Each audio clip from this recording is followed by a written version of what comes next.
আজকে আমাদের আরবি দ্বিতীয় ফ্রি কোর্স ক্লাসের দ্বিতীয় ক্লাস। আমরা আপনাদেরকে আগে রুটিন দিয়েছি, সেই রুটিন অনুযায়ী আমরা ক্লাস নিচ্ছি এবং আপনাদেরকে আগেও জানিয়ে দিচ্ছি যে কো একাডেমির পক্ষ থেকে এটা সম্পূর্ণ একটা ফ্রি কোর্স পরিচালনা হচ্ছে, সেটা ইবতিদায়ী এবং সহকারী মৌলবী, ইবতিদায়ী মৌলবী এবং আরবি প্রভাষকে যারা পরীক্ষা দিতে ইচ্ছুক তাদের জন্য খুবই গুরুত্বপূর্ণ বিষয়, এবং ইবতিদায়ী কারি ও সহকারী কারি পদে যারা পরীক্ষা দিতে ইচ্ছুক তাদের জন্য আরবি দ্বিতীয় সেটা গুরুত্বপূর্ণ বিষয়। অবশ্যই সেটা অনেক অনেক গুরুত্বপূর্ণ বিষয় হয়ে থাকবে। তো আমি সবাইকে বলবো যে এই কোর্সটা সবাই মনোযোগ দেওয়া করবেন, শেষ পর্যন্ত করবেন। আমরা কেবলমাত্র শুরু করছি। এর আগে আমাদের ওরিয়েন্টেশন ক্লাসের পরে একটি ক্লাস হয়েছে এবং আজকে হলো দ্বিতীয় ক্লাস। আমি একটু সময় নিচ্ছি, এরপরে আমরা মূল আলোচনায় ফিরে যাব। অনেকেই কমেন্টস করছেন, যুক্ত হচ্ছেন, তবে যে যেখান থেকে দেখছেন সেটা আমাদেরকে কমেন্টস করে জানাবেন, এবং আমাদের সাউন্ড সিস্টেম ঠিক আছে কিনা এবং আমাদের স্মার্ট বোর্ড এবং আমাকে স্পষ্ট দেখা যাচ্ছে কিনা এবং এভরিথিং কোনো প্রবলেম আছে কিনা সেটা ইনশাআল্লাহ আমাদেরকে কমেন্টস করে জানাবেন। এবং সর্বপ্রথম যে কথাটা আমি বলতে চাই সেটা হচ্ছে, আমাদের যেহেতু এটা ফ্রি কোর্স, কাজেই নিজেও এই ক্লাস করব এবং অন্যকেও ক্লাস করার সুযোগ করে দিব। সেই হিসাবে আমাদের করণীয় হচ্ছে বেশি বেশি শেয়ার এবং লাইক কমেন্টস করা। এবং আজকে এই মুহূর্তে অনেকেই যুক্ত হচ্ছেন, কে কোথায় থেকে দেখছেন সেটা অবশ্যই কমেন্টস করে জানাবেন। এবং আজকে আমরা বিগত যে ক্লাসটা করেছিলাম সেই ক্লাসের কি টপিকটা পড়েছিলাম সেটাও হয়তো বা আপনি আমাকে কমেন্টস করতে পারেন। এবং আজকে আমরা হোয়াইট বোর্ডে লিখে দিয়েছি, আজকে টপিক হচ্ছে ইসিম এবং ফেলের আলামত। অর্থাৎ আজকের এই ক্লাসটা যদি আপনারা করেন তাহলে অবশ্যই আমি বলবো ইসিম এবং ফেল চেনার ক্ষেত্রে আপনারা কোনো অসুবিধা হবে না। এক ক্লাসেই আমরা ইসিম এবং ফেলের আলামতগুলো ইনশাল্লাহ মুখস্থ করে নিব, এবং সেই আলামত অনুযায়ী আমরা যে কোনো আরবি কিতাব থেকে এবং কোরআনুল কারীম থেকে, হাদিসের গ্রন্থ থেকে, যে কোনো আরবি নস থেকে আমরা কোনটা ইসিম এবং কোনটা ফেল সেটা খুব সহজে আমরা চিহ্নিত করতে পারবো। সেই হিসাবে আজকে ক্লাসটা খুবই গুরুত্বপূর্ণ, এবং একটা টপিক যেটা গুরুত্বপূর্ণ বিষয় এবং আরবি নাহু এর গুরুত্বপূর্ণ একটা টপিক, সেটা হচ্ছে ইসিম ফেল এবং হরফের আলামত সম্পর্কে পরিচিতি লাভ করা। যে ইসিম ফেল হরফ আমাদের কি করা, খুব সহজভাবে চিহ্নিত করা, সেটা আমাদের জন্য খুবই গুরুত্বপূর্ণ বিষয়। যাই হোক, অনেকে কমেন্টস করতেছেন। এম আর হোসেন রাজু, আসসালামু আলাইকুম হুজুর, কেমন আছেন? জি ওয়ালাইকুম আসসালাম, আলহামদুলিল্লাহ ভালো আছি, আশা করি আপনারাও ভালো আছেন। কেমন আছেন সেটাই অবশ্যই জানাবেন। এম আর হোসেন রাজু, আলহামদুলিল্লাহ সব কিছু ঠিক আছে, জি ধন্যবাদ। আমি একটু সময় নিচ্ছি, অনেকেই যুক্ত হচ্ছেন আমাদের এই কোর্সে, এবং কে কোথায় থেকে যুক্ত হচ্ছেন সেটা অবশ্যই কমেন্টস করবেন।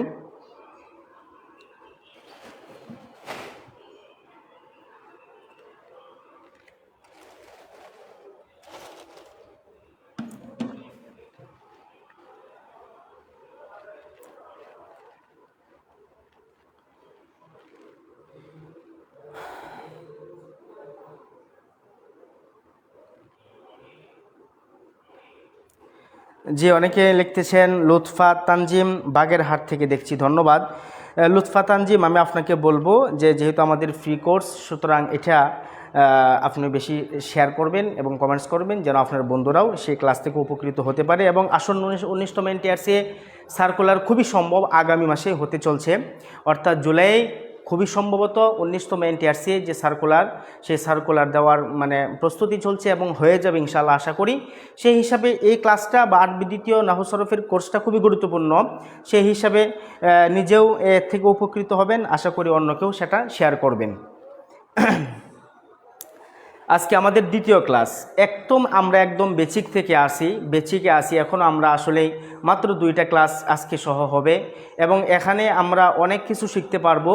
এজন্য অনেকেই হয়তোবা বলতে পারেন যে আজকে দ্বিতীয় ক্লাস, সের আগের প্রথম ক্লাসটা আমরা করতে পারি না। হ্যাঁ, অবশ্যই আমাদের সেই ক্লাসটা আমাদের ইউটিউব চ্যানেল এবং আমাদের যে কো একাডেমি ফেসবুক পেজে আমরা সেটা ইনশাল্লাহ প্লেলিস্ট আকারে দেওয়া আছে, সেখান থেকে আপনি দেখে নিতে পারবেন। এবং আমরা বিগত ক্লাসে যে বিষয়টা আলোচনা করেছিলাম সেই বিষয়টা আমরা রিপিট করব, এরপরে আমরা আজকে দ্বিতীয় ক্লাস আলোচনা শুরু করব। সেটা হচ্ছে আমরা বিগত ক্লাসে অর্থাৎ ক্লাস 1-এ আমরা শুধুমাত্র লফজ কাকে বলে, অর্থাৎ শব্দের পরিচয় পেয়েছিলাম এবং শব্দটাকে আমরা কয় ভাগে ভাগ করেছিলাম সেটা আমরা পরিচয় পেয়েছি। শব্দ হলো মোট আসলে দুই প্রকার, হ্যাঁ, লফজে মুহমাল এবং লফজে মাউজু, অর্থবোধক শব্দ এবং অর্থহীন শব্দ। অর্থাৎ লফজে মুহমাল হলো যেটার কোনো অর্থ নাই, লফজে মাউজু হলো যেটার অর্থ আছে, অর্থবোধক শব্দকে লফজে মাউজু বলা হয়। আর নাহুশাস্ত্র লফজে মুহমাল নিয়ে কোনো আলোচনা করবে না, যেহেতু তার কোনো অর্থ নাই। কাজেই নাহুশাস্ত্র শুধু লফজে মাউজু নিয়ে আলোচনা করে, সেই হিসাবে লফজে মাউজুটাকেও আবার আমরা কি করেছিলাম, দুই ভাগে ভাগ করেছিলাম। একটা হলো মুফরাদ আর একটা হলো কি মুরাক্কাব।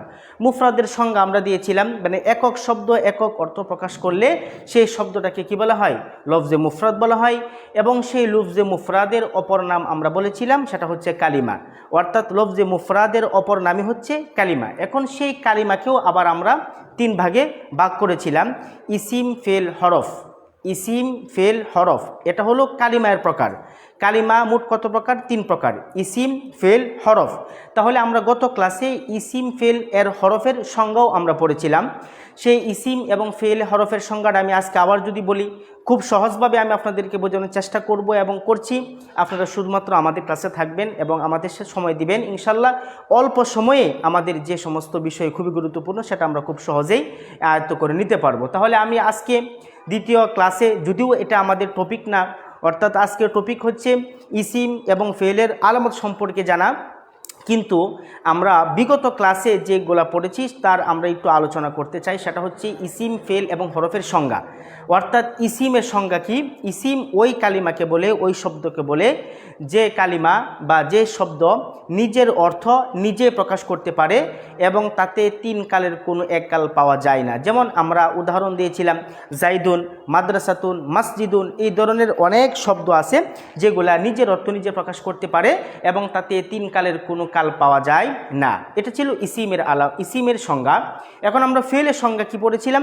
ফেলের সংজ্ঞা ছিল এরকম যে ফেল ওই কালিমাকে বলে বা ওই শব্দকে বলে যে কালিমা নিজের অর্থ নিজে প্রকাশ করতে পারে, তবে তাতে তিন কালের কোনো একটা কাল পাওয়া যাবে। আমরা জানি কাল মানে জামানা, সময়। জামানা আমরা জানি আরবিতে তিনটা বলা হয়, সেটা হচ্ছে মাজি এবং হাল, মুস্তাকবেল। মাজি মানে অতীতকাল, হাল মানে বর্তমানকাল, মুস্তাকবিল মানে ভবিষ্যৎকাল। তার মানে ফেলের সংজ্ঞার ক্ষেত্রে বলা হচ্ছে ফেল এমন কালিমা, এমন শব্দ যে শব্দটা নিজের অর্থ নিজে প্রকাশ করতে পারবে, তবে তাতে তিন কালের কোনো একটা কাল পাওয়া যাবে। হয়তোবা সেটা মাজি হোক, মাজি থাকতে পারে, অথবা হাল অথবা মুস্তাকবেল। যেমন আমরা উদাহরণ দিয়েছিলাম নাসর। নাসর একটা শব্দ, একটা কালিমা। এই নাসর শব্দটা অর্থ প্রকাশ করছে কি? সে একজন পুরুষ সাহায্য করলো। তাহলে সে নিজের অর্থ নিজে প্রকাশ করতে পেরেছে, কিন্তু এখন তার অর্থের মাঝে দেখতে হবে কালিমা যে অর্থ নিজে প্রকাশ করেছে, কিন্তু এখন সেই অর্থের মাঝে আমাদের খেয়াল করতে হবে যে তাতে কোনো কাল আছে কি নাই। হ্যাঁ, তাহলে আমরা দেখলাম সে একজন পুরুষ সাহায্য করলো, তাহলে তার অর্থের মাঝে কি আছে? অতীতকাল আছে। সাহায্য করলো মানে করেছে, ইতিমধ্যে সেটা করে ফেলেছে, তার মানে সেটা অতীতকাল। আবার যদি আমরা বলি ইয়াং সুরু, সে একজন পুরুষ সাহায্য করছে বা করবে, তাহলে ইয়াং সুরু এটাকে নাহুশাস্ত্রের পরিভাষায়, সরফের পরিভাষায় সেটাকে মুজারে সিগা বলা হয়। তাহলে মুজারে সিগার মধ্যে দুইটা কাল থাকে, দুইটা জামানা থাকে, সেটা হচ্ছে হাল এবং মুস্তাকবিল। তাহলে ইয়াং সুরু অর্থ হলো সে একজন পুরুষ সাহায্য করছে, তার মানে নগদ করছে, সেটা হচ্ছে হাল, এবং করবে ভবিষ্যতে অর্থাৎ মুস্তাকবিল। তার মানে বোঝা গেল নাসরা এই কালিমাটা, এই শব্দটা হচ্ছে ফেল, এটা কি না ইসিম না। কেন? এর মধ্যে কি পাওয়া গেছে? কাল পাওয়া গেছে। কাল পাওয়া গেছে বিদায় এটা কি হয়ে যাবে? ফেল হয়ে যাবে। এরপরে আমরা হরফের সংজ্ঞা দেখেছিলাম, সেটা হচ্ছে কি?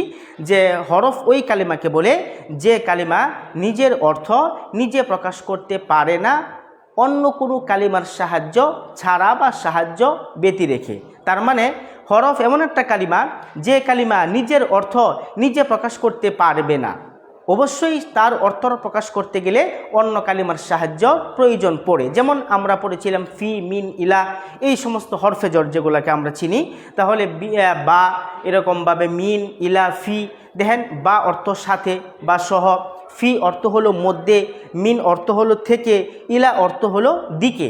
তাহলে এই যে প্রত্যেকটা হরফ তার নিজস্ব অর্থ আছে, কিন্তু সেই নিজস্ব অর্থটা সে সুস্পষ্টভাবে প্রকাশ করতে পারছে না, একাকী। কেমন? যদি আমি শুধু লিখি মিন, অর্থ কি হবে? থেকে। তাহলে প্রশ্ন আসে কোথায় থেকে? আবার যদি আমরা শুধু লিখি বা একটা শব্দ পাই যে ইলা, অর্থ হলো দিকে, সাথে সাথে প্রশ্ন আসতে পারে যে কোন দিকে। যদি বলি ফি, মধ্যে, প্রশ্ন আসে কিসের মধ্যে। যদি বলি বা, অর্থাৎ সাথে, প্রশ্ন আসে কার সাথে। তার মানে বোঝা গেল ফি, মিন, ইলা এই সমস্ত হরফ স্বতন্ত্রভাবে একাকী কোনো অর্থ প্রকাশ করতে পারছে না, অবশ্যই তার সাথে অন্য কোনো কালিমার প্রয়োজন পড়বে। উদাহরণস্বরূপ যেমন মিন শুধু বললাম, তাহলে কোথায় থেকে? মিনাল বাইত, গড় থেকে। ইলা বললাম, তাহলে ইলা কোন দিকে? ইলা সুক, বাজারের দিকে। ইলাল মাদ্রাসাতি, মাদ্রাসার দিকে। ইলাল মসজিদি, মসজিদের দিকে। তাহলে ইলা এই হরফটা মসজিদ কালিমার সাহায্যে তার অর্থটা সুস্পষ্ট করতে পেরেছে।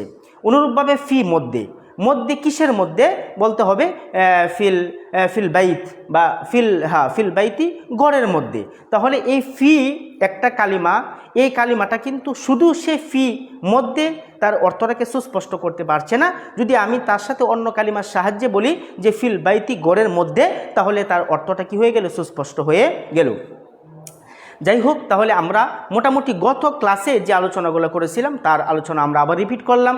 তো আজকের ক্লাসে আমরা আলোচনা করব সেই কালিমা 3 প্রকার ছিল ইসিম, ফেল, হরফ। সেই ইসিম, ফেল, হরফের আলামত সম্পর্কে আমরা জানব।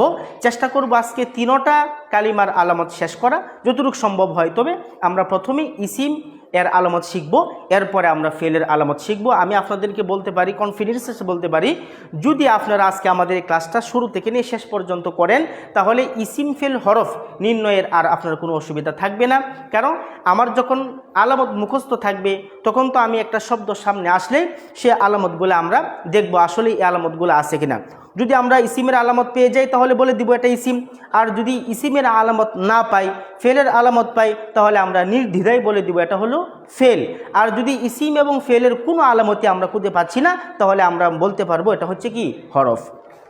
যাই হোক, আমি আপনাদেরকে আবারও বলছি, আজকে আমরা এখন আমাদের আজকের ক্লাসের মূল আলোচনা শুরু করব। অনেকেই কমেন্ট করছেন, বাগেরহাট থেকে দেখছেন, লুৎফা তানজিম, MHR হাবিব ময়মনসিংহ থেকে দেখছি, সিদ্ধাতুল মুনতাহা, সব ঠিক আছে হুজুরজি, ধন্যবাদ। আরবি দ্বিতীয় সাবজেক্টের বেস্ট টিচার জি, ধন্যবাদ, আলহামদুলিল্লাহ, শুক্রিয়া। মাওলানা নাসিরুল ইসলাম, মাশাল্লাহ জি, ধন্যবাদ ভাই। নুসরাত জাহান, গাজীপুর থেকে জি। আমরা অনেকে কমেন্টস করতেছেন, আমরা সকলে কমেন্টসগুলো পড়ব। তবে আমি আপনাদেরকে রিকোয়েস্ট করব, আমরা যারা এখানে যুক্ত আছি সবাই এক একটা শেয়ার দেওয়া দিব, যেন আমার এই ক্লাসটা, মানে আমার এই শেয়ারের কারণে আমাদের কো একাডেমির এই ফ্রি ক্লাসটা, ফ্রি কোর্সটা যেন সবাই অংশগ্রহণ করতে পারে। আসলে এলএম এমন একটা জিনিস যেটা লুকানো কোনোভাবে উচিত না। প্রত্যেকের জায়গা থেকে আমি যা শিখছি অন্যকে তা শেখার সুযোগ করে দেওয়া। আর এটা আমি আবার বলতেছি, এটা যেহেতু আমাদের ফ্রি কোর্স, আমরা কোনো টাকা পয়সা বা কোনো ফ্রি কোর্স নিচ্ছি না, কাজে এখানে কার্পণ্য করার কোনো সুযোগ নাই। আমি ফ্রিতে দেখছি, আমি ফ্রিতে এই এলএমগুলো হাসিল করতে পারতেছি, সুতরাং আমি আমার অন্যকেও এই ক্লাসটা করার সুযোগ করে দিব। এটাই হলো আমাদের উদ্দেশ্য, এবং আমাদের এটা উদ্দেশ্য থাকতে হবে। হ্যাঁ, যাই হোক, তাহলে আজকে আমরা আলোচনা করব কিসে নিয়ে? আরবি দ্বিতীয় ফ্রি কোর্স। আমরা এক টপিক লিখে দিয়েছিলাম, সেটা হচ্ছে আমাদের আজকে ক্লাস নাম্বার হচ্ছে 2, অর্থাৎ আজকে আমরা দ্বিতীয় ক্লাসে অংশগ্রহণ করতে পেরেছি। আজকে টপিক হবে, আজকে টপিকটা আমি একটু হাইলাইট করি যে আজকে টপিকটা কি হবে। আজকে টপিক হচ্ছে ইসিমের আলামত এবং ফেলের আলামত, অর্থাৎ ইসিমের আলামত এবং ফেলের আলামত সম্পর্কে আজকে আমরা পড়াশোনা করব এবং জানব যে আজকের ক্লাস থেকে আমরা আর কোনো দিন ইসিম চিহ্নিত করতে ভুল হবে না এবং ফেল চিহ্নিত করতেও আমাদের আর কোনো ভুল হবে না। তাহলে আমরা দেরি না করে আজকে এখন আমাদের পরবর্তী যে আমাদের মূল আলোচনা সেটা চলে যাব। এখন আমরা আলোচনা করব ইসিমের আলামত সম্পর্কে। আমি এখানে লিখে দিচ্ছি এবং প্রত্যেকটা আলামত আমি 1, 2, 3 সিরিয়াল মতো লিখব এবং প্রত্যেকটা আলামতের সাথে সাথে আমি উদাহরণ দেয়া দিব, যেন আমাদের জন্য খুব সহজভাবে সেটা বোঝা যায়। হ্যাঁ, তাহলে আমি এখানে লিখছি, আমরা হিডিং দিচ্ছি ইসিম এর আলামত। এই যে ইসিমের আলামত আজকে আমাদের টপিক, প্রথম টপিক হচ্ছে কি? ইসিমের আলামত। তাহলে আমি এখানে আলামতগুলা লিখব খুব সহজভাবে এবং সিরিয়াল মতো। হ্যাঁ, আমরা জানি ইসিমের আলামত মোট 10টি। হ্যাঁ, ইসিমের আলামত মোট 10টি, অনেক কিতাবে আরও অনেক আছে, তবে এগুলো হচ্ছে খুবই গুরুত্বপূর্ণ। এই 10টা আমার জানা থাকলে আমার জন্য ইসিম চিহ্নিত করতে খুব সহজ হবে। 10টা আমরা আজকে মুখস্থ করব এবং আজকের ক্লাসে মুখস্থ করব তো করবই, প্র্যাকটিক্যালি আমরা বুঝে নিব। তাহলে দেখেন 1 নাম্বার আমি লিখছি, শব্দের শুরুতে, আমরা অনেকেই জানি শব্দের শুরুতে আলিফ ও লাম হওয়া। এই যে আলিফ ও লাম হওয়া, শব্দের শুরুতে আলিফ লাম হওয়া, এটা হচ্ছে ইসিমের একটি প্রথম আলামত। যেমন আমি উদাহরণ দিচ্ছি, দেখেন, যেমন আলহামদু, এই যে আলহামদু, আলহামদু, আলহামদু। আমি পরে আলোচনা করব, আমি শুধু এখানে জাস্ট লিখছি এবং আপনারা যারা আমাদের ক্লাসটা দেখছেন অবশ্যই খাতা কলম সাথে নিয়ে বসবেন এবং আমার সাথে সাথে এগুলো আপনার খাতায় নোট করতে পারেন, যেন পরবর্তী সময় আপনার জন্য সহায়ক হয়। হ্যাঁ, তাহলে দেখছি, দেখেন, শব্দের শুরুতে আলিফ লাম হওয়া, এটা আমার মুখস্থ হয়ে গেছে, আমি মনে করি আপনাদেরও মুখস্থ হয়ে গেছে যে শব্দের শুরুতে আলিফ লাম হওয়া এটা হচ্ছে ইসিমের একটি আলামত। অর্থাৎ আমি যে কোনো আরবি শব্দ দেখব, ওই আরবি শব্দের প্রতি খেয়াল করব, যদি শব্দের শুরুতে অর্থাৎ আলিফ লাম যুক্ত কোনো শব্দ থাকে তাহলে সেটাকে আমরা এক বাক্যে বলে দেব এটা হচ্ছে ইসিম, এটা নো ফেল নো হরফ। তাহলে 2 নম্বরে আমরা আলামতে যাই, দেখি শব্দের শুরুতে, এখানে আমি ডট ডট দিচ্ছি, শব্দের শুরুতে হরফে জার হওয়া, হরফে জার, হ্যাঁ, হরফে জার হওয়া। হরফুন জারুন, হরফে জার 17টি, আমরা জানি হরফে জার হচ্ছে 17টি। হরফে জার কাকে বলে?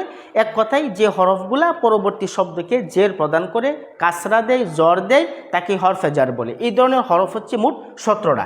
সুতরাং এই 17টা হরফ আমরা পরবর্তী ক্লাসে আমরা ঠোঁটস্থ করব, অনেকে আমরা জানি। তাহলে বাও তাও কাফলামো ও মুন্দু মুসকালা রুব্বা হাসা মিন আদাফি আন আলা হাত্তা ইলা, এই হচ্ছে 17টা হরফে জ্বর, এটা কবিতা আকারে বলা যায়। তাহলে এখানে খেয়াল করতে হবে, যখন কোনো শব্দের শুরুতে হরফে জ্বর চলে আসবে তখন বুঝতে হবে এটাও কি ইসিম।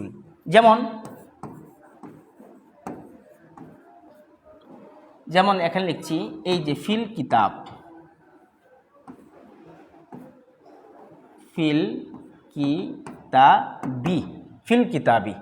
তাহলে আমরা 2 নম্বর আলামত পেয়ে গেলাম, অর্থাৎ শব্দের শুরুতে হরফুন জারুন হওয়া।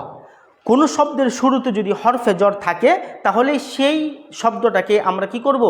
ইসিম বলে চিহ্নিত করব, সেটা কখনো ফেল হবে না এবং কোনো হরফও হবে না। এখন আসেন 3 নম্বর আলামতে আমরা যাই। 3 নম্বর, এখানে আমি ডট দিচ্ছি, শব্দের এখানে শুরুতে না বরং শব্দের শেষে লিখব। হ্যাঁ, শব্দের শেষে, শব্দের শেষে কি হওয়া? তানভিন হওয়া, তানভিন, এই যে তানভিন, এই যে তানভিনুন, তানভিনুন হওয়া। এখন তানভিন কাকে বলে? আমরা নুরানিতে পড়েছি এবং নাহশাস্ত্রের পরিভাষায় তানভিনের সংজ্ঞা আছে, তবে আমরা কারিয়ানা শাস্ত্রে যেটা আমরা মানে সংজ্ঞা বুঝি সেটা হচ্ছে 2 জবর 2 জের 2 পেশকে তানভিন বলা হয়। হ্যাঁ, আমরা সহজভাবে আমরা এটা মনে রাখবো যে 2 জবর 2 জের 2 পেশকে তানভিন বলা হবে। এখন কোনো শব্দের শেষে যদি 2 জবর থাকে অথবা 2 পেশ থাকে অথবা 2 জের থাকে তাহলে আমরা ওই শব্দটাকেও কি করব? ইসিম হিসাবে চিনব। হ্যাঁ, তাহলে এক কথাই মনে রাখবো যে শব্দের শেষে তানভিন হওয়া, শব্দের শেষে কি হওয়া? তানভিন হওয়া। যেমন উদাহরণ দিচ্ছি, রজুলুন, এই যে রজুলুন, দেখেন এখানে 2 পেশ হয়েছে। রজুলুন মানে লামের উপরে 2টা পেশ হয়েছে, আর এই 2 পেশকে কি বলা হয়? তানভিন বলা হয়। তাহলে আমরা 3 নম্বর আলামত পেয়ে গেলাম। 4 নম্বর আলামতটা আমরা একটু খেয়াল করি। মোট আলামত হবে 10টা।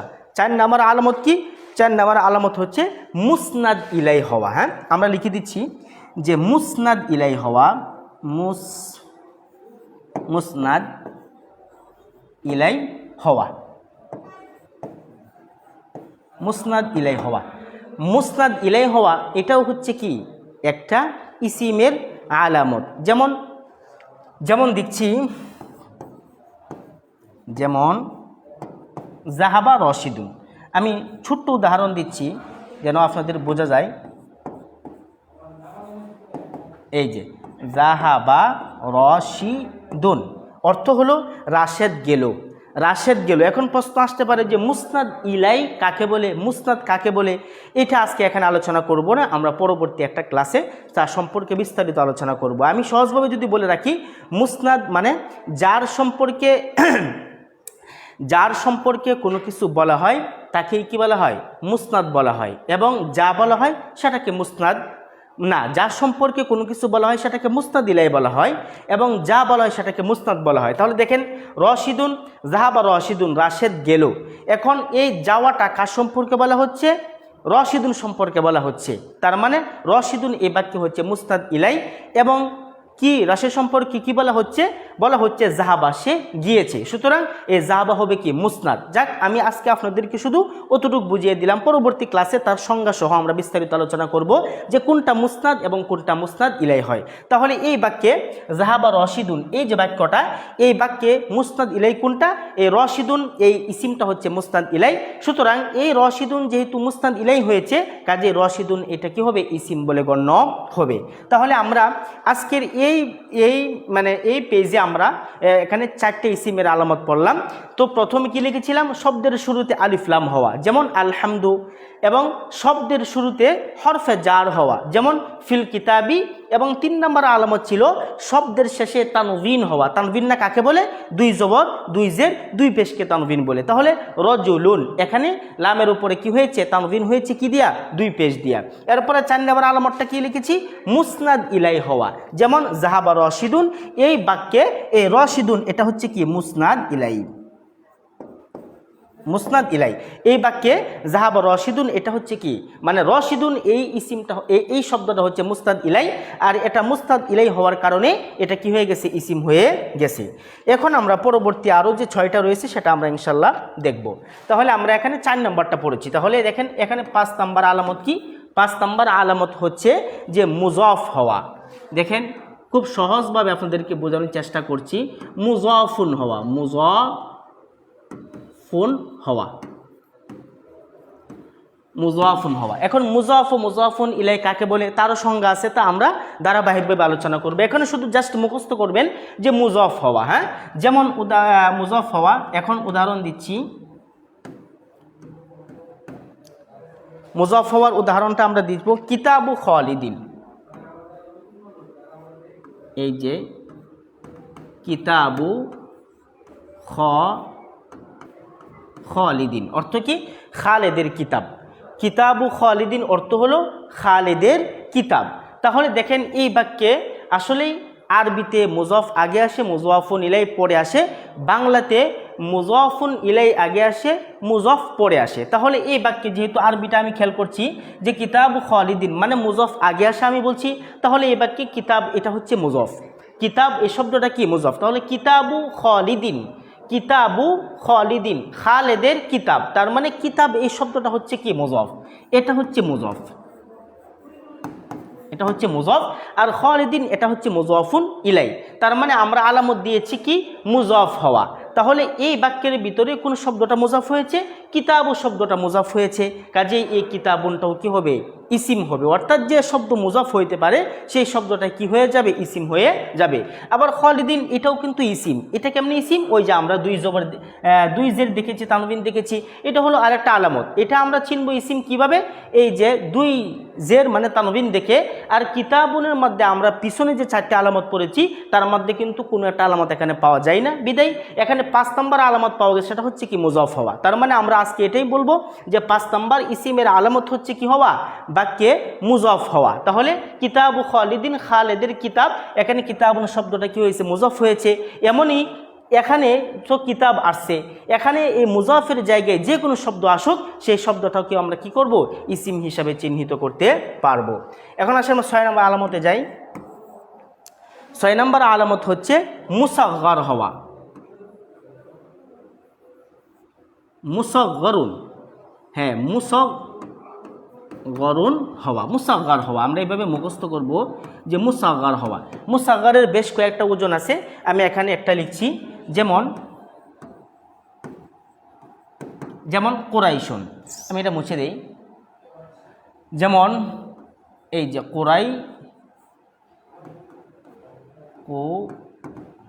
কুরাইশুন। আবার আরেকটা হলো কি উবাইদুন, হ্যাঁ উবাইদুন। এই যে কুরাইশুন উবাইদুন মানে ফুআইলুন ওজনে, ফুআইলুন ফুআইলুন আরও 3টা বেশ উদাহরণ ওজন আছে। তাহলে এখানে যেটা সবচেয়ে বেশি প্রসিদ্ধ সেটা হচ্ছে কি কুরাইশুন উবাইদুন মানে ফুআইলুনের ওজনে। ফুআইলুনের ওজনে যত কি আসবে ইসিম আসবে, সকল ইসিমকে হবে মুসাগগার বলা হবে। আর মুসাগগার হওয়াটাই হচ্ছে কি ইসিমের আলামত। কেন ফেল কখনো কি হয় না, মুসাগগার হয় না। মুসাগগার মানে ক্ষুদ্রতম বোঝাবে, একটা বিষয়কে ক্ষুদ্রতম বোঝাবে, নিম্নমানের বোঝাবে। নিম্নমান এবং ক্ষুদ্রতম বোঝানোর জন্য ফুআইলুনের ওজনে অনেক সময় কি হয়ে থাকে, ইসিমকে ব্যবহার করা হয়ে থাকে। সুতরাং কুরাইশুন এটা ফুআইলুনের ওজনে এসেছে। উবাইদুন আবদুন থেকে উবাইদুন, করশুন থেকে কুরাইশুন। তাহলে আবদুন ছিল মূলত, আবদুন থেকে উবাইদুন হয়েছে অদম বান্দা বোঝানোর জন্যে। যাই হোক, তাহলে এখানে কুরাইশুন এবং উবাইদুন এই দুটোটা ইসিম মুসাগগার হয়েছে। দুটোটা কালিমা, দুটোটা শব্দ কি হয়েছে, মুসাগগার হয়েছে ফুআইলুনের ওজনে আসার কারণে। আর মুসাগগার হওয়াটাও হচ্ছে কি ইসিমের একটা আলামত। এখন আমরা 7 নম্বর আলামতে যাই, মানসুব হওয়া। হ্যাঁ মানসুব হওয়া। এখানে আসেন মানসুব। মানসুব বলতে এটাকে আমরা নসব হয়েছে এটা ধরবো না। আমরা অনেক সময় মারফু, মানসুব, মাজরুর এইগুলো আমরা পরিভাষা ব্যবহার করেছি যে যদি কোনো শব্দের উপরে পেশ হয় তাহলে সেটাকে মারফু বলা হয়, কোনো শব্দের উপরে জবর হলে সেটাকে মানসুব বলা হয়, এবং কোনো শব্দের নিচে জের হলে সেটাকে মাকসুর বলা হয়। তো এখানে আমরা মারফু, মানসুব, মাকসুর এইগুলো চিনব না, বরং মানসুব এখানে আমরা চিনব যে এমন একটা ইসিম যে ইসিমের শেষে ইয়া নিসবতি কি হবে, যুক্ত হবে। যেমন দেখেন, যেমন বাগদাদিয়ুন,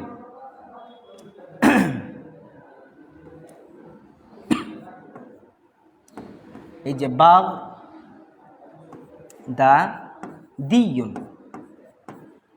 দেখেন এই যে এখানে এই যে ইয়াটা, বাগদাদ একটা শহরের নাম, বাগদাদ একটা শহরের নাম। আবার অনুরূপভাবে মাক্কিয়ুন, দেখেন মাক্কিয়ুন, এই যে মাক্কিয়ুন। তাহলে মক্কা একটা শহরের নাম এবং বাগদাদ একটা শহরের নাম, কিন্তু এই মক্কা এবং বাগদাদ শহরের সাথে একটা ইয়া নিসবতি কি হয়েছে, যুক্ত হয়েছে। এই ইয়া নিসবতি যে শব্দের শুরুতে, যে শব্দের শেষে ইয়া নিসবতি যুক্ত হবে সেই শব্দটাকেই পরিভাষায় মানসুব বলা হবে। অর্থাৎ ইয়া নিসবতি যুক্ত হয় যে শব্দে, সেই শব্দটাকে কি বলা হয়, মানসুব বলা হয়। এখানে মানসুব দ্বারা আপনি কি করবেন না, জবরকে বুঝবেন না। হ্যাঁ, তাহলে দেখেন মানসুবাত ও আরেকটা শব্দ মানসুবাত, সেখানেও কিন্তু পার্থক্য আছে। আমি আপনাদেরকে বুঝিয়ে দিচ্ছি যে আসলে এখানে কিন্তু মানসুব সিন দিয়া বলা হচ্ছে, সিন অর্থাৎ মানসুবুন।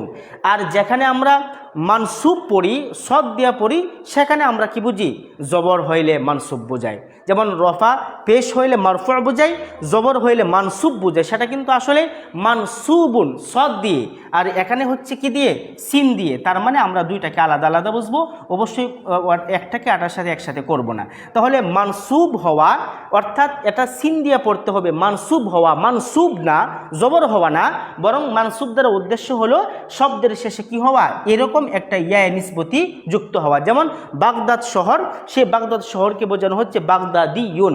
আবার দেখেন মাক্কিয়ুন, মক্কা শহরের সাথে, মক্কা শহরের শেষে মাক্কিয়ুন শব্দের শেষে একটা কি করা হয়েছে, ইয়া নিসবতিকে যুক্ত করা হয়েছে। তার মানে আমরা বুঝলাম যে মানসুব হওয়া অর্থাৎ কোনো শব্দের শেষে ইয়া নিসবতি যুক্ত হওয়া, এটাও হচ্ছে ইসিমের একটি আলামত। এরপরে আসেন 8 নম্বর আমরা আলামতে যাই।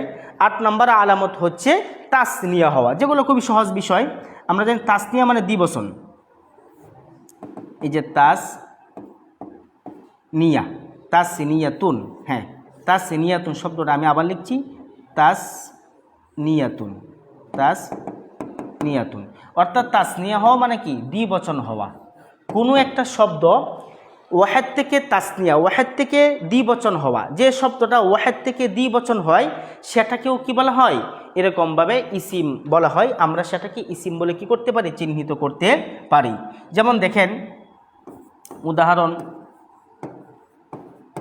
উদাহরণ দেখেন, যেমন রজুলানে,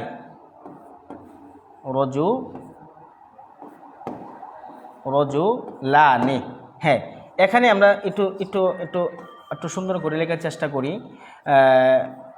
রজুলানে, হ্যাঁ, এই যে রজুলানে, আসলে মূলত রজুলানে কোত্থেকে হয়েছে, কোত্থেকে এসেছে? রজুলুন থেকে এসেছে। হ্যাঁ, রজুলুন হচ্ছে এক বচন, সেই রজুলুন থেকে রজুলানে, তাহলে এটা তাসনিয়া, মানে দুইজন পুরুষ বোঝাচ্ছে। এই যে রজুলানে। আবার দেখেন কলামুন এক বচন, সে কলামুন থেকে কলামানে, কলামানে, মানে দুইটি কলম, কলামানে। তাহলে রজুলানে দুইজন পুরুষ, কলামানে দুইটি কলম। তার মানে আমরা এটাই পড়লাম যে তাসনিয়া হওয়া, দ্বিবচন হওয়াটাও একটা ইসিমের আলামত। মানে দ্বিবচন, ওয়াহেদ থেকে যে শব্দটা দ্বিবচন হইতে পারে, জমা হইতে পারে, জমাটা আলামত হবে, আমরা পরবর্তী স্টেপে লিখব। তাহলে এখানে 8 নম্বরে লিখলাম কি? তাসনিয়া হওয়া। যেমন রজুলুন থেকে রজুলানে, কলামুন থেকে কলামানে। এখন প্রশ্ন আসতে পারে যে হুজুর ফিইলও তো তাসনিয়া হয়, যেমন ইয়াফআলু ইয়াফআলানি, হ্যাঁ, এরকমভাবে নাসরা নাসরা, নাসরা নাসরা, কাতাবা কাতাবা, আবার দেখেন কাতাবতা কাতাবতুমা, এগুলো তো তাসনিয়া, ফেলও তো তাসনিয়া হয়। হ্যাঁ, এটা আসলে আমাদের খুবই সূক্ষ্ম একটা বিষয় বুঝতে হবে।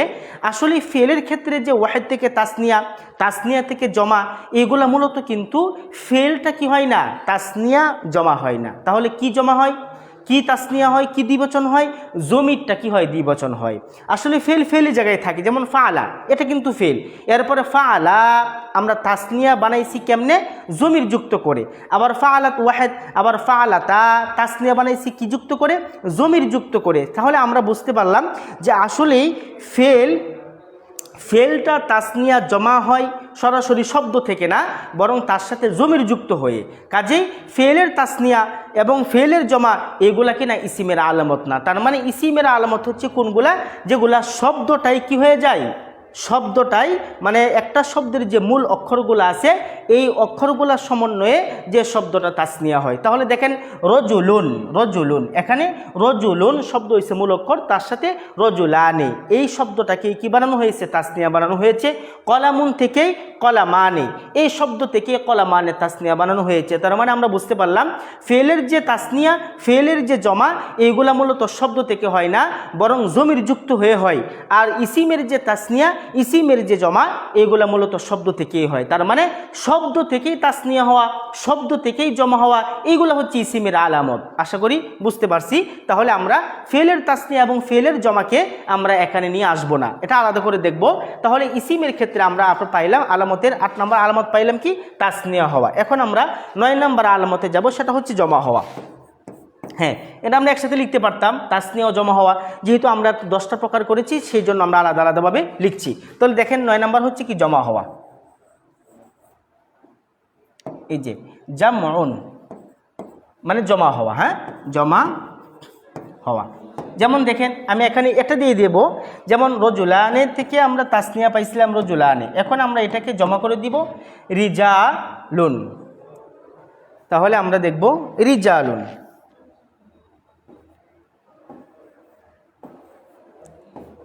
রিজালুন। হ্যাঁ, রজুলুন, রজুলানে, রিজালুন। তাহলে রজুলুন এক বচন ছিল, রজুলানে কি ছিল? তাসনিয়া ছিল। এখন রিজালুন কি হয়ে গেছে? জমা হয়ে গেছে। এখন আমরা কলামুন থেকে দিব, যে কলামুন ছিল এক বচন, কলামানে তাসনিয়া ছিল। এখন আমরা বহু বচন কি লিখব? আকলামুন।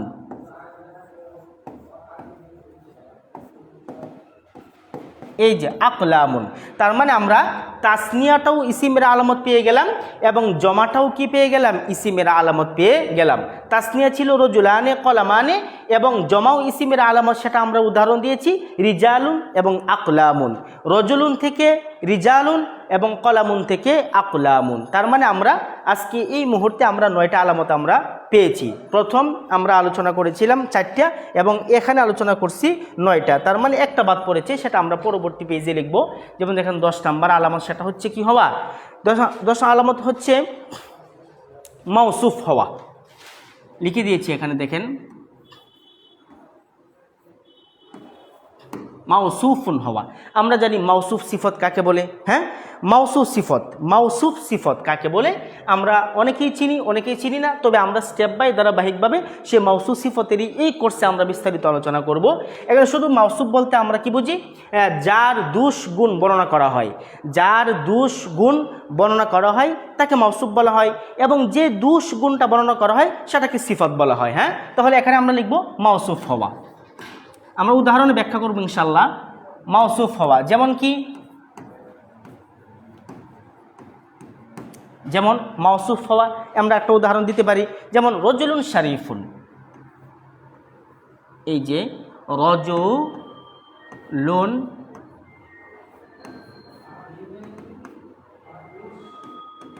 শরীফুন, তাহলে রজুলুন শরীফুন অর্থ কি, একজন ভদ্র পুরুষ, একজন ভদ্র পুরুষ বা একজন ভদ্র লোক। তাহলে দেখেন এখানে আমরা মাউসুফ সিফতের সংজ্ঞাটা আমি একটু যেটা বলেছিলাম যে যার দোষ গুণ বর্ণনা করা হবে তাকে মাউসুফ বলা হবে, আর যে দোষ বা গুণটা বলা হবে সেই দোষ বা গুণটাকে সিফত বলা হবে। তাহলে এখানে খেয়াল করেন রজুলুন শরীফুন, একজন ভদ্র লোক। তাহলে এখানে এই ভদ্রতা কার ব্যাপারে বলা হচ্ছে, এই রজুলুন এই লোকটা সম্পর্কে বলা হচ্ছে। তার মানে সে যে ভদ্র কে, এই লোকটা, রজুলুন হচ্ছে ভদ্র, কাজেই এই রজুলুন এখানে কি হবে, মাউসুফ হবে, এবং রজুলুনের সিফত কি বর্ণনা করা হচ্ছে, সে একজন ভদ্র, সুতরাং এই শরীফুন এটা হবে কি, সিফত। আশা করি এতটুকু বুঝবেন। তবে আমরা ধারাবাহিক ক্লাসে সে মাউসুফ সিফতের গুরুত্বপূর্ণ এবং যে সমস্ত আলোচনা না করলেই নয় এবং বিস্তারিত ডিটেলস আমরা ধারাবাহিক ক্লাসে আলোচনা করব। আজকে যেহেতু আলামতে মাউসুফের আলোচনা আসছে, সেই হিসাবে সামান্য ধারণা দিয়ে দিলাম যে যার দোষ গুণ বর্ণনা করা হবে সেটা হবে মাউসুফ, এবং যে দোষ গুণটা বলা হবে সেটা হবে সিফত। তাহলে রজুলুন শরীফুন, এখানে শরীফুন এটা হচ্ছে ভদ্র, এই সিফতটা বর্ণনা করছে কার, রজুলুন একজন পুরুষের, কাজে এই রজুলুন এটা হবে কি, মাউসুফ। আর মাউসুফ হওয়াটাও কি, ইসিমের একটা আলামত। আমরা অনেক জায়গায় এখানে 10টা আলামত আমি লিখে দিয়েছি, তবে আরেকটা আলামত আমাকে এখানে বলতেই হবে, সেটা হচ্ছে দেখেন, এটা অতিরিক্ত আমি বলে দিচ্ছি, সেটা হচ্ছে দেখেন 11 নম্বর আলামত হচ্ছে, আরও অনেক আলামত পাইবেন, যে শব্দের শেষে আত্তা উল মুতাহারিকা যুক্ত হওয়া। হ্যাঁ, দেখেন শব্দের শেষে আত্তা উল মুতাহারিকা অর্থাৎ হরকতযুক্ততা,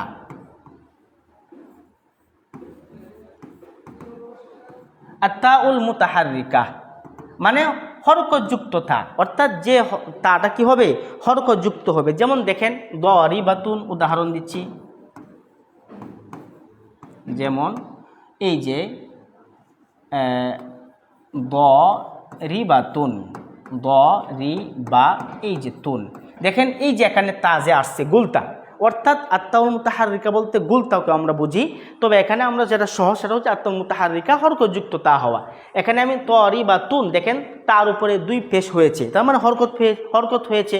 তাহলে এখানে আমরা গুলতাও বলতে পারি, গুলতা হওয়া, শব্দের শেষে গুলতা হওয়া বা হরকতযুক্ত তা হওয়া, এটাও ইসিমের একটি আলামত। যাই হোক, এখানে আমরা মোট আজকের এই টপিকে, এই আলোচনায় মোটামুটি আমরা ইসিমের যে 10টা আলামত লিখে দিয়েছিলাম, তারপর আমি একটা অতিরিক্ত বৃদ্ধি করেছি, আরও অনেক আলামত আছে যেগুলো আমাদের এখন এত বেশি জানা প্রয়োজন না।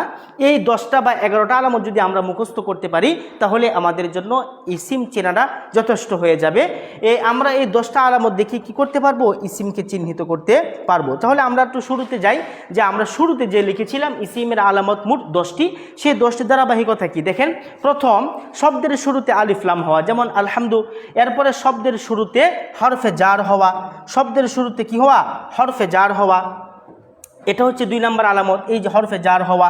এরপরে কি 3 নম্বর, শব্দের শেষে এই যে তানভিন হওয়া, এটাও কি ইসিমের একটি আলামত। এবং 4 নম্বর মুসনাদ ইলাই হওয়া, মুসনাদ ইলাই কি, যা সম্পর্কে কোনো কিছু বলা হয় সেটা মুসনাদ ইলাই বলা হয়। তো আমরা এখানে উদাহরণ দিয়েছি জাহাবা রশিদুন মানে কি, রাশেদ গেল। তাহলে এখানে কার সম্পর্কে বলা হচ্ছে, রাশেদ সম্পর্কে বলা হচ্ছে, কাজে রাশেদ হবে কি, ইসিম।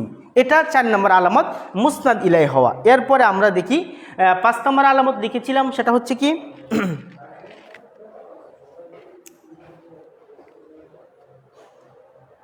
হ্যাঁ 5 নম্বর আলামতে আমরা যাব। আমরা এখানে লিখে দিয়েছি, আমি একটু আবার অন্ধ করছি।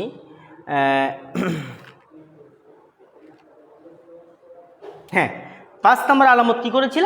মুজাফ হওয়া, যেমন কি কিতাবু খালিদিন, খালেদের কিতাব। এখানে এই বাক্যে কিতাবুন শব্দটা মুজাফ হয়েছে, এই মুজাফ হওয়াটাও ইসিমের একটি আলামত। এরপরে 6 নম্বর মুসাগগার হওয়া, অর্থাৎ ফুআইলুনের ওজনে কোনো শব্দ ব্যবহৃত হওয়া, যেমন কুরাইশুন ও উবাইদুন, তার মানে মুসাগগার হওয়াটাও ইসিমের একটি আলামত। এরপরে 7 নম্বর মানসুব হওয়া, অর্থাৎ কোনো শব্দের শেষে ইয়া নিসবতি যুক্ত হওয়া, যেমন বাগদাদিয়ুন মাক্কিয়ুন, বাগদাদ শহরের নাম, তার শেষে ইয়া নিসবতি যুক্ত হয়েছে। মক্কা একটি শহরের নাম, তার শেষেও কি যুক্ত হয়েছে? ইয়া নিসবতি যুক্ত হয়েছে, বিদায় এই দুইটা শব্দকে মানসুব বলা হবে। সুতরাং মানসুব হওয়াটাও ইসিমের একটি আলামত। 8 নম্বর আলামত কি? তাসনিয়া হওয়া, অর্থাৎ কোনো শব্দ ওয়াহেদ থেকে দ্বিবচন হওয়া, যেমন আমি উদাহরণ দিয়েছিলাম যে রজুলুন থেকে রজুলানে, রজুলুন এক বচন ছিল, সেখান থেকে রজুলানে। এরপরে কলামুন থেকে কলা মানে। এরপর 9 নম্বর দেখেন জমা হওয়া, অর্থাৎ জমা হওয়া ওয়াহেদ থেকে তাসনিয়া, তাসনিয়া থেকে জমা। যদি কোনো শব্দ এরকমভাবে ওয়াহেদ থেকে জমা হয় তাহলেও সেটা ইসিম হলে কি হবে? গণ্য হবে। যেমন রজুলুন থেকে রিজালুন এবং কলামুন থেকে আকলামুন। এই ছিল 9 নম্বর। এরপরে আমরা 10 নম্বরটা দেখব। 10 নম্বর হচ্ছে কি? মাউসুফ হওয়া, অর্থাৎ যার দুষ গুণ বর্ণনা করে তাকে মাউসুফ বলা হয়। তো দেখেন এক উদাহরণ দিয়েছি, রজুলুন শরীফুন, একজন ভদ্রলোক। তাহলে এখানে এই শরীফুন সিফতটা বর্ণনা করা হচ্ছে কাকে? রজুলুন, রজুলুন এই ব্যক্তি সম্পর্কে, কাজে রজুলুন এটা হবে মাউসুফ, আর মাউসুফ হওয়াটাও ইসিমের একটি আলামত। এরপরে 11 নম্বর শব্দের শেষে আত্তা উল মুতাহাররিকা যুক্ত হওয়া, শব্দের শেষে কি হওয়া?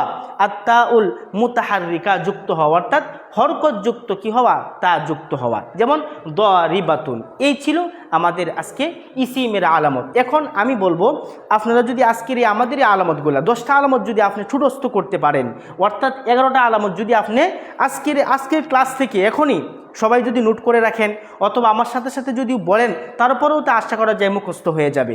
এখন এই 10টা 11টা আলামত যদি আমি মাথায় রাখতে পারি, তাহলে আমি আপনাকে নিশ্চিত দিতে পারি আপনি যে কোনো আরবি ইবারত থেকে, যে কোনো আরবি কিতাব থেকে, পবিত্র কোরআনুল কারীম থেকে, হাদিসের বই গ্রন্থসমূহ থেকে আপনি কিন্তু খুব সহজভাবে ইসিমকে চিহ্নিত করতে পারবেন। তাহলে আপনারা যারা ক্লাস করতেছেন এবং কে লিখতেছেন বা কে লিখতেছেন না, এবং আজকের যে আলোচনা বা অর্থাৎ ইসিমের আলামত এই টপিকটা নিয়ে যে আলোচনা করলাম, এখানে কারো কিছু বোঝার আছে কিনা বা কোনো অস্পষ্ট আছে কিনা, কোনো কিছু জানার আছে কিনা, সেটা অবশ্যই কমেন্টস করবেন। হ্যাঁ, এবং আমার সাথে সাথে যদি আপনারা বলেন তাহলে আমার মনে সেটা জব্দ হয়ে যাইতে পারে। আমি আপনাদের সাথে সাথে আমি বলছি, মেহরবানি করে আমার সাথে সাথে বলতে পারেন। যেমন ইসিমের আলামত 1 নম্বর শব্দের শুরুতে কি হওয়া? আলিফ লাম হওয়া, যেমন আলহামদু। 2 নম্বর কি? শব্দের শুরুতে হরফে জার হওয়া, যেমন ফিল কিতাবি। 3 নম্বর কি? শব্দের শেষে তানভিন হওয়া, যেমন কি কলামুন, রজুলুন ইত্যাদি। 4 নম্বর হচ্ছে মুসনাদ ইলাই হওয়া, যেমন উদাহরণ দিয়েছিলাম জাহাবা রশিদুন, রাশেদ গেল। 5 নম্বর হলো মুজাফ হওয়া, যেমন কিতাবু খালিদিন। 6 নম্বর কি? মুসাগগার হওয়া, যেমন কুরাইশুন বাগদাদিয়ুন। 7 নম্বর কি? মানসুবুন হওয়া, অর্থাৎ কোনো শব্দের শেষে ইয়া নিসবতি যুক্ত হওয়া, যেমন বাগদাদ থেকে বাগদাদিয়ুন, মক্কা থেকে মাক্কিয়ুন। এবং 8 নম্বর হচ্ছে তাসনিয়া হওয়া, যেমন রজুলানে, কলামানে। এবং 9 নম্বর হচ্ছে কি হওয়া? জমা হওয়া, যেমন রিজালুন, আকলামুন। 10 নম্বর হচ্ছে কি হওয়া? মাউসুফ হওয়া, যেমন কি রজুলুন শরীফুন। 11 নম্বর হচ্ছে আত্তা উল মুতাহাররিকা যুক্ত হওয়া, অর্থাৎ কোনো শব্দ গুলতা হওয়া, যেমন দারিবাতুন। এই মোট 11টা আপনারা যদি আমার সাথে বলে থাকেন তাহলে অবশ্যই মোটামুটি একটা পরিচিতি হয়ে গেছে। আর একটা জিনিস হাতে কলমে শিখা, তার মানে আপনি খাতায় বসে বসে এই 11টা আপনি অবশ্যই কী করে নেবেন? নোট করে নেবেন। পরবর্তী সময় এগুলাকে মুখস্থ করবেন, বসে বসে কয়েক মিনিট পড়বেন, দেখবেন এমনিতেই মুখস্থ হয়ে গেছে। আর এগুলো যখন মুখস্থ থাকবে, একটা শব্দ আসা মাত্রই ওই 11টা আলামত আমার ব্রেনে থাকবে। আমি 11টা আলামত এখানে খুঁজবো, যদি পেয়ে যাই তাহলে ইসিম, না পাইলে সেটাকে আমরা অন্য 2 কালিমায় দেখব, হয়তো বা ফেল, না হয় হরফ। তো আমরা এখন একটু কমেন্টসটা পড়ি, অনেকক্ষণ হয়ে গেছে কমেন্টস পড়ছি না। যে তাওহিদুল ইসলাম মাশাল্লাহ, জি ধন্যবাদ। এমডি মাসুদ বাবু মাশাল্লাহ। সেলিনা বিনতে আবুল মীর, হ্যাঁ কত নম্বর ক্লাস তা লিখে দিলে ভালো হতো। জি, এটা আমরা প্রথমেই লিখে দিয়েছি সেলিনা বিনতে মীর, আপনি হয়তো আমাদের ক্লাসে শুরুতে ছিলেন না, তাহলে আমি আবার আপনাকে সেটা অন্য করে দেখাচ্ছি যে আমরা এখন প্রথম যে পেজটা সেখানে আমরা লিখে দিয়েছিলাম আজকে আমাদের ইসিমের অর্থাৎ আরবি দ্বিতীয় ফ্রি কোর্সের আজকে হচ্ছে এই যে 2 নাম্বার ক্লাস। এর আগে আমাদের কি একটা ক্লাস গত হয়ে গেছে, তার মানে আজকে হচ্ছে আমাদের 2 নাম্বার ক্লাস। তো আপনি যদি আমাদের প্রথম ক্লাসটা করে না থাকেন তাহলে আমাদের ইউটিউব চ্যানেল এবং আমাদের ফেসবুক পেজে আপনি ফলো দিয়ে রাখবেন, সাবস্ক্রাইব করে রাখবেন, সেখানে প্লেলিস্ট আকারে আমাদের এই প্রত্যেকটা ক্লাস ইনশাল্লাহ দেওয়া আছে, সেখান থেকে দেখে নেবেন। এখন আপনারা কমেন্টস করবেন যে আজকে এই মুহূর্তে আমাদের যে ইসিমের আলামতগুলো আমরা পড়েছি, ইসিমের আলামত, সেই ইসিমের আলামতগুলো কি কতটুকু বুঝছেন এবং এই ব্যাপারে কারো প্রশ্নে জানা আছে কিনা, কোনো প্রশ্ন করবেন সেটা আমাকে করতে পারেন ইনশাল্লাহ। এরপরে আমরা আজকে দ্বিতীয় টপিক যেটা সেটা হচ্ছে ফেলের আলামত, সেই ফেলের আলামত ইনশাল্লাহ আজকে আমরা কভার করব ইনশাল্লাহ। যে সবার কমেন্টস আশা করছি, অবশ্যই কমেন্টস করবেন এতটুক পর্যন্ত, অর্থাৎ ইসিমের যে আলামতগুলো পড়লাম এখানে কারো কিছু অস্পষ্ট আছে কিনা এবং এই ব্যাপারে আরও কিছু জানার আছে কিনা সেটা কমেন্টস করবেন এবং কে কতটুকু বুঝছেন সেটাও ইনশাল্লাহ লিখবেন। অনেকেই আছেন, যুক্ত আছেন, অনেকে লিখতেছেন যে আমি পড়ব, তারপরে আমরা পরবর্তী স্টেপে যাব।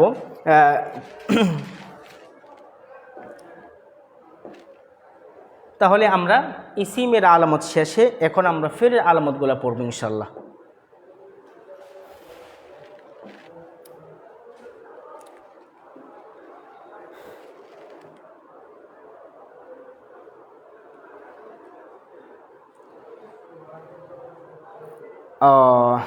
আচ্ছা ঠিক আছে, নুসরাত জাহান লিখছেন আলহামদুলিল্লাহ, মাসুদ বাবু লিখছেন আলহামদুলিল্লাহ,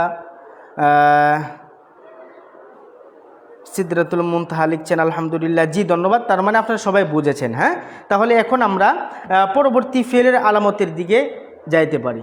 জি, একজন লিখছেন হুজুর মিয়া, ধন্যবাদ আপনাকে হুজুর মিয়া, আলহামদুলিল্লাহ বুঝতে পারছি হুজুর। জি ধন্যবাদ, আপনাকে ধন্যবাদ। আমরা এখন তাহলে দ্বিতীয় টপিকে যাব যেটা আমরা লিখে দিয়েছিলাম যে ফেলের আলামত। তাহলে আমরা ইসিমের আলামত শেষে এখন আমরা ফেলের আলামতের দিকে যাচ্ছি। দেখেন ফেলের আলামত, হেডিং লিখছি ফেল এর আলামত।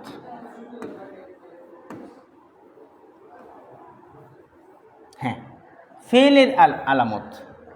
ইসিমের মতো বেশ কয়েকটা ফেলেরও আলামত আছে। যেমন ইসিমের আমরা গুরুত্বপূর্ণ 11টা আলামত পড়েছি, ঠিক তেমনিভাবে ফেল চিনার ক্ষেত্রেও খুবই গুরুত্বপূর্ণ 8টা আলামত আছে। তার মানে ইসিম থেকে কিছু কয়েকটা কম। ইসিমের আলামত পড়েছি 11টা এবং ফেলের আলামত পড়ব জাস্ট মাত্র 8টা। সেই গুরুত্বপূর্ণ 8টা আলামত যদি আমি মুখস্থ করতে পারি তাহলে আমার জন্য ইসিমের মতো ফেল চেনাটাও অনেকটা সহজ হয়ে যাবে। তো সবাই আমাদের সাথে থাকুন। এখন আমরা এখানে লিখছি যে আপনি অনেকে কমেন্টস করছেন, কমেন্টসটা পরে পড়ব। এমডি জাবের গাজী আলহামদুলিল্লাহ, ধন্যবাদ ভাই, আপনি আমাদের নিয়মিত ক্লাস করেন এবং আপনি হয়তো বা আমাদের পেড বেসেরও ছাত্র বা আমাদের পেড বেসে আপনি ক্লাসে অংশগ্রহণ করেন এবং নুসরাত জাহান তিনিও হয়তো বা আমাদের পেড বেসে অংশগ্রহণ করেন।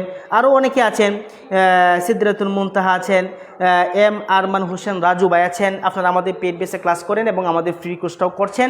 আপনাদেরকে অসংখ্য ধন্যবাদ এবং আপনারা বেশি বেশি করে আমাদের এই লাইভটা অন্ততপক্ষে শেয়ার করে দিবেন এবং লাইক কমেন্ট করে যাবেন এবং প্রত্যেকটা দিন প্রত্যেকটা ক্লাসে উপস্থিত থাকার চেষ্টা করবেন, এটা অনেক উপকারে আসবে ইনশাল্লাহ। ঠিক আছে, এখন আমরা ফেলের আলামতগুলো পড়ব। তাহলে আমরা বলেছিলাম ইসিমের মতো ফেলেরও ঠিক আছে বেশ কয়েকটা আলামত আছে। তার মধ্যে 1 নম্বর হচ্ছে, আমি একটা আলামত দেখছি শব্দের শুরুতে, এখানেও আবার আগের মতোই কালিমার শুরুতে বা শব্দের শুরুতে কদ হওয়া। আমরা অনেকেই পড়েছি আগে থেকে জানি। এরপরে আমি লিখছি শব্দের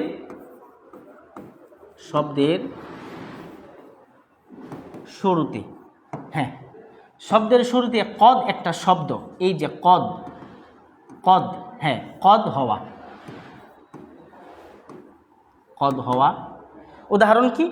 উদাহরণ হলো কদ। আপনি হ্যাঁ কদ, শুধু কদ দেখবেন, কদ এই কফ দাল, কদ এই কফ দাল এই শব্দ আছে কিনা। যেমন দেখি কদ সামিআ, যেমন আল্লাহ তাআলা পবিত্র কোরআনে বলেছেন কদ সামিআ আল্লাহু কাওলাল্লাতী তুজাদিলুকা। তাহলে এখানে কদ সামিআ, দেখেন এই যে কদ সামিআ,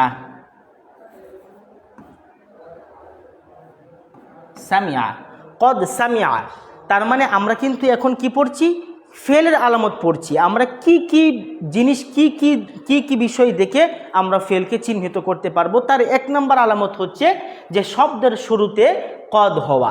যেমন দেখেন এখানে কিন্তু কদ সামিয়া, শব্দের শুরুতে মানে শব্দটাই শুরু হয়েছে কদ দিয়া। এখানে সামিয়ার আগে দিয়ে এ কদ শব্দ আসার কারণে এই সামিয়া শব্দটা কি হয়ে গেছে, ফেল হয়ে গেছে। আপনি কোথাও পাবেন না যে ইসিমের শুরুতে কদ আছে। ইসিমের শুরুতে মানে ইসিম বলতে আমরা কিভাবে চিনব, যে 11টা আলামত আমরা পড়েছি, এই 11টা আলামত পড়ার পরে আমরা ইসিমকে চিহ্নিত করতে পারবো। কিন্তু ইসিম কদ দিয়া শুরু হয়েছে এরকম কোনো নজির নাই। তার মানে ফেল একমাত্র কদ দিয়া কি হবে, শুরু হবে। অর্থাৎ যে শব্দের শুরুতে আপনি কদ এতটুকু পাইবেন, এটা তো আসলে ভোলার কিছু না। কদ এটা আমার মুখস্থ হয়ে গেছে, আপনাকেও মুখস্থ হয়ে গেছে যে কদ এইটা আমি যেখানেই পাবো। কদের পরবর্তী যে শব্দটা সেটা ইসিম হবে, কেন না সরি ফেল হবে। কেন? ফেলের একটি আলামতই হচ্ছে কদ হওয়া। তাহলে আমরা সহজভাবে মনে রাখবো শব্দের শুরুতে কদ হওয়া। যেমন কদ সামিয়া, কদ সামিয়া, কদ সামিয়া, এই কদটা মনে রাখতে হবে। শব্দের শুরুতে কি হওয়া, কদ হওয়া। 2 নম্বর আলামতে আসি। 2 নম্বর আলামত অনুরূপভাবে আমি ডট দিচ্ছি, শব্দের শুরুতে সিন হওয়া। সিন, শব্দের শুরুতে সিন হওয়া। সিন একটা অক্ষর, আমি লিখছি দেখেন এখানে সিন, আমি এখানে বানান করে লিখছি এই যে সিনুন। এটা হলো আরবি একটা পরিভাষা, তবে আমরা এটাকে শুধু জাস্ট আরবি 29টা হরফের যে সিন হরফ আছে এই সিনটাকে সাজেস্ট করছে এখানে, যে সিন হওয়া, শব্দের শুরুতে সিন হওয়া। যেমন উদাহরণ দিচ্ছি সাউফা সায়ালামুন, সায়ালামুন। যেমন দেখেন, যেমন এই যে সা ইয়ালামুন, সা সা ইয়ালামুনা, মূলত ছিল ইয়ালামুন, মূলত কিন্তু ছিল কি ইয়ালামুন। এই ইয়ালামুন, ইয়ালামুন এই ইয়ার আগে দিয়ে একটা সিন শব্দ যুক্ত হয়েছে। তার মানে যখন দেখবেন কোনো এরকমভাবে ফেলের শুরুতে বা কোনো শব্দের শুরুতে শুধুমাত্র সিন যুক্ত থাকবে, সিন সিন সিন যুক্ত থাকবে, অর্থাৎ সায়া আলামুন, এই যে সিন যুক্ত হওয়া এটাও হচ্ছে কি ফেলের একটি আলামত। এরপরে আসেন 3 নাম্বার, হ্যাঁ শব্দের শুরুতে সাউফা হওয়া। সাউফা, এটাও ডট দিয়ে লিখছি, শব্দের শুরুতে এখানে সিন ছিল, এখানে হবে সাউফা। এই যে সাউফা, শুধু অতটুক শব্দ মুখস্থ করবেন কদের মতো, কদ সিন সাউফা, কদ সিন সাউফা, 3টা আলামত পাশাপাশি। অর্থাৎ কদ শব্দের শুরুতে কদ হওয়া এবং শব্দের শুরুতে সিন হওয়া, শব্দের শুরুতে সাউফা হওয়া। এই সাউফাটা শুধু মুখস্থ রাখবেন। সাউফা যদি হয় তাহলে সেটাও কি হবে, ফেল হিসাবে গণ্য হবে। যেমন সাউফা তাআলামুন, আল্লাহ পবিত্র কোরআন লিখে দিয়েছেন, যেমন লিখিনি সাউফা তাআলামুন, সাউফা, এই যে সাউফা তাআলামুন, তাআলামুন, সাউফা তাআলামুন। দেখেন এই তাআলামুনের আগে দিয়ে সাউফা শব্দ আসছে, সুতরাং এই সাউফা আসার কারণে এই তাআলামুন শব্দটা কি হয়ে গেছে, ফেল হয়ে গেছে। আমরা এটাকে কি করব, ফেল হিসাবে চিনব। তাহলে আমরা এখানে পাশাপাশি 3টা আলামত লিখেছি, যে শব্দের শুরুতে কদ হওয়া, যেমন কদ সামিয়া, শব্দের শুরুতে সিন হওয়া, যেমন সায়ালামুন, শব্দের শুরুতে সাউফা হওয়া, যেমন সাউফা তাআলামুন। এরপরে আমরা 4 নাম্বার এখানেই লিখি, হ্যাঁ শব্দের শুরুতে আবার ডট, শব্দের শুরুতে কি হওয়া, হরফুল জাজিম যুক্ত হওয়া। হরফুল জাজিম, হরফুল জাজিম কাকে বলে, যে হরফগুলা ফেলের শুরুতে এসে শেষে কি করে, জজম প্রদান করে। ভালো করে বুঝতে হবে, হরফুল জাজিম অর্থাৎ ফেলের শুরুতে হরফুল জাজিম এমন কতগুলো হরফ আছে যে হরফগুলা এসে কি করে, তার শেষে জজম প্রদান করে। যেমন দেখেন হরফুল জাজিম লিখে এখানে হরফুন জাজিমুন, এই যে হরফুন জাজিমুন মানে শব্দের শুরুতে কি হওয়া, হরফুল জাজিম হওয়া, হরফে জাজিম হওয়া। যেমন দেখেন উদাহরণ লাম তা'লাম, এই যে লাম তা'লাম, লাম তা'লাম। তাহলে লাম তা'লাম এই তালামু সিগা ছিল মূলত, ইয়া আলামু তালামু, ইয়া আলামু ইয়া আলামান ইয়া আলামু না তালামু তালামান ইয়া আলাম না তালামু, এইগুলো হচ্ছে মুজারে এর গর্দান। তাহলে মূলত ছিল তালামু। এই তালামু সিগার শুরুতে লাম আসছে, লাম, এই যে লাম, এই লামটাকে বলা হয় হরফুল জাজিম। তার কাজ কি? ফেলের শুরুতে এসে তার পরবর্তী মানে এই ফেলের শেষে কি করে? জজম প্রদান করে। তার মানে তালামু ছিল, কিন্তু লাম আসার কারণে কি হয়ে গেছে? তালাম হয়ে গেছে। তাহলে এটাই বুঝতে পারলাম যে হরফুল জাজিম যুক্ত হওয়া, হরফুল জাজিম যুক্ত হওয়া।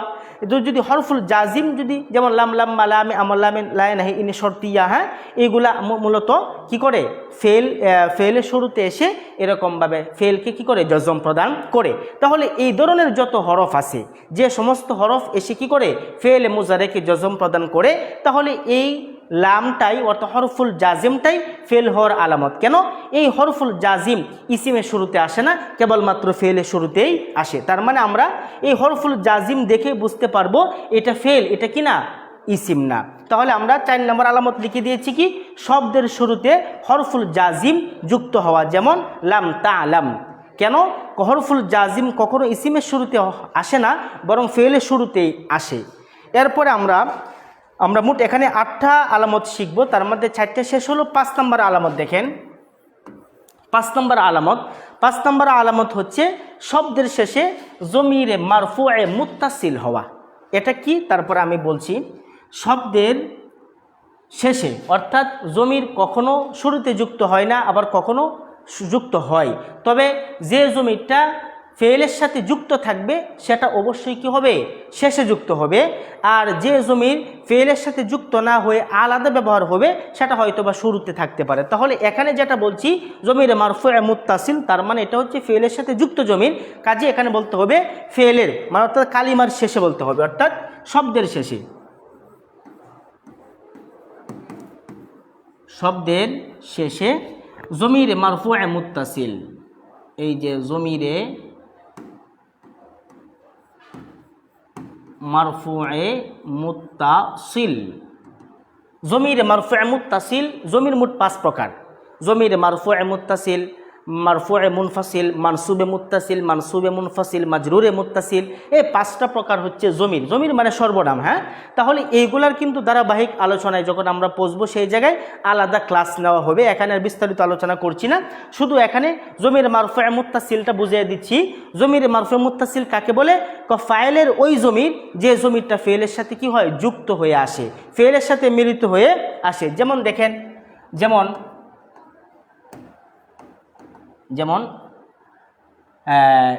আনআমতা, আনআমতা, এই যে আনআমতা,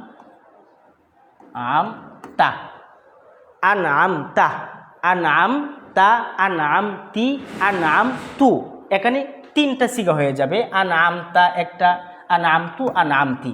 তার মানে দেখেন তাতিতু, তাতিতু এগুলো হচ্ছে কিন্তু কার জমির? ফাইলের জমির। যে তাতিতুটা আনআমা ফেলের সাথে যুক্ত হয়েছে, তার মানে আনআমা এই মূলত ফেল ছিল, তার সাথে তাতিতু এটি ফাইলের জমির কি হয়েছে? যুক্ত হয়েছে। তা মানে তুমি, তি মানে তুমি একজন মহিলা, তু মানে আমি। তাহলে আনআমতু আমি একজন পুরুষ বা মহিলা, আনআমতা তুমি একজন পুরুষ, আনআমতি তুমি একজন মহিলা। তার মানে তাতি তু এগুলা কিন্তু জমির, এগুলা কি? জমির। এই জমিরের নাম কি? জমির মারফুয়ে মুত্তাসিল। মারফুয়ে মুত্তাসিল কেন বললাম? যেহেতু এটা ফেলের সাথে কি হয়ে আসছে? মিলিত হয়ে আসছে। তার মানে আজকে আমরা এতটুকু বুঝবো যে 5 নম্বর আলামত হচ্ছে শব্দের শেষে জমির মারফুয়ে মুত্তাসিল যুক্ত হওয়া, যেমন আনআমতা, আনআমতি, আনআমতু। এরপরে আসেন 6 নম্বর, আর মাত্র কয়েকটা আছে, আমরা 8টা আলামতই পড়বো আজকে ফেলের। তাহলে 6 নম্বর আলামত কি? 6 নম্বর আলামত হচ্ছে কালিমার শেষে মানে শব্দের শেষে, কালিমা মানে শব্দ, শব্দের শেষে আত্তা উসাকিনা। এটা অবশ্যই আমরা কোনো সময় ভুল করব না।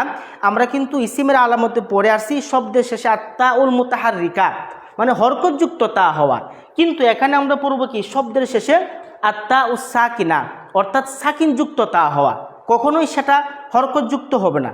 কেন? হরকতযুক্ত হবে ইসিমের মধ্যে, আর ফেলের মধ্যে কখনো কি হয় না? তা হরকতযুক্ত হয় না। তাহলে এখানে লিখব শব্দের শেষে আত্তা উসাকিনা, আত্তা উস সা কিনা, এই যে আত্তা উসাকিন মানে সাকিন যুক্ত তা হওয়া। যেমন দেখেন, যেমন আলিমাত, দরবাত ইত্যাদি অনেক উদাহরণ আপনারা দিতে পারবেন।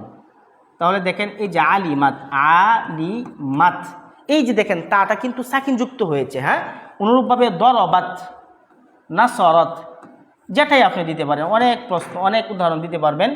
দরবাত, তার মানে আমরা পড়েছি কি শব্দের শেষে আত্তা ও সাকিনা অর্থাৎ সাকিন যুক্ত তা যুক্ত হওয়া। যেমন আলিমাত, দরবাত, এই যে তা এটা কিন্তু কি সাকিন যুক্ত, এখানে কিন্তু কি হয় নাই, হরকত যুক্ত হয় নাই। যদি হরকত যুক্ত হইতো তাহলে সেটা ইসিম হয়ে যাইতো, যেমন দ আলিমাতুন, দ রিবাতুন ইত্যাদি। হ্যাঁ, তাহলে যেহেতু এখানে সাকিন যুক্ত হয়েছে কাজে এটা হবে ফেলের আলামত। এটাকে আমরা কখনোই ওই ইসিমের আলামতের সাথে কি করব না, মিশ্রণ ঘটাবো না। এরপরে আমরা দেখেন 7 নম্বর আলামতে যাই। ইসিমের আলামতের মতো 8 নম্বর আলামত, মানে ফেলের আলামত মোট 8টা বলছিলাম, তার মানে এখন আমরা 7 নম্বরে চলে আসছি, আর মাত্র একটা বাকি আছে। হ্যাঁ, এটা খুবই সহজ বিষয়, যে আমর হওয়া অর্থাৎ আদেশ সূচক হওয়া। আমর হওয়া, আমর হওয়া, আমর হওয়া অর্থাৎ আদেশ সূচক হওয়া। যেমন ইফআল, এই যে ইফআল তুমি করো, ইফআল এটা কিন্তু কি হয়েছে, আদেশ সূচক হয়েছে। অর্থাৎ কোনো বিষয় যদি কাউকে কোনো বিষয় সম্পর্কে আদেশ করা হয় অবশ্যই সেটা কি করবে, ফেল দ্বারা হবে। ইসিম দ্বারা কাউকে কি করা যায় না, আদেশ করা যায় না।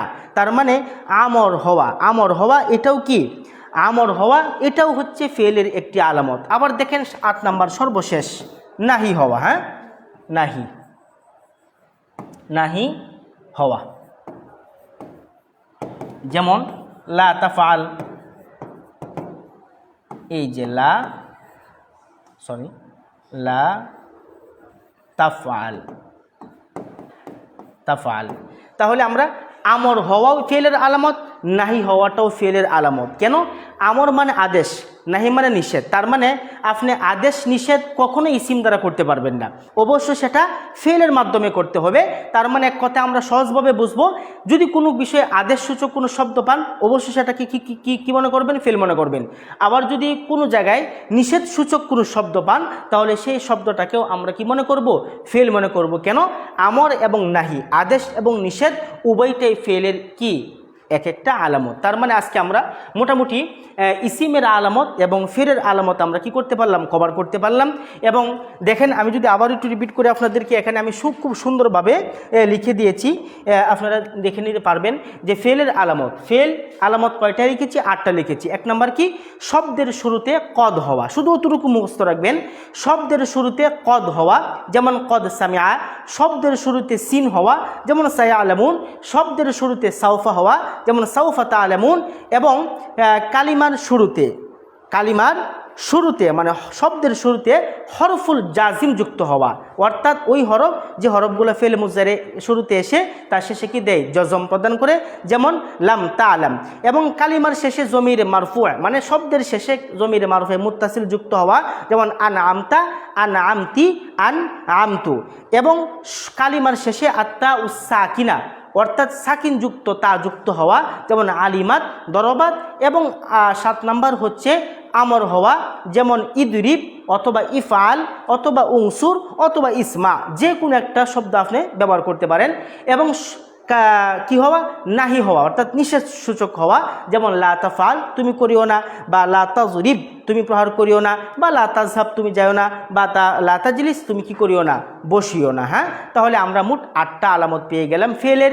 এই 8টা আলামত যদি আমি মুখস্থ করতে পারি, এবং ইসিমের যে আমি বেশ কয়েকটা অর্থাৎ 11টা আলামত আপনাদেরকে পড়িয়েছি, লিখিয়ে দিয়েছি, উদাহরণ মাধ্যমে বুঝিয়েছি, এইগুলো যদি আমরা সবাই খুব আয়ত্ত করে নিতে পারি, মনোযোগ দিয়ে পড়ে এবং সেটাকে যদি অনুধাবন করার চেষ্টা করে আয়ত্ত করতে পারি, তাহলে আমি মনে করি আপনি যে কোনো আরবি আবারত থেকে, যে কোনো আরবি বই থেকে, আরবি কিতাব থেকে, এমনকি পবিত্র কোরআনুল কারিম থেকেও, এবং বুখারী মুসলিমের মতো বড় বড়, আবু দাউদের মতো, তিরমিজির মতো বড় বড় হাদিস গ্রন্থ থেকেও আপনাকে ইসিম এবং ফেল চিহ্নিত করতে কোনো অসুবিধা হবে না।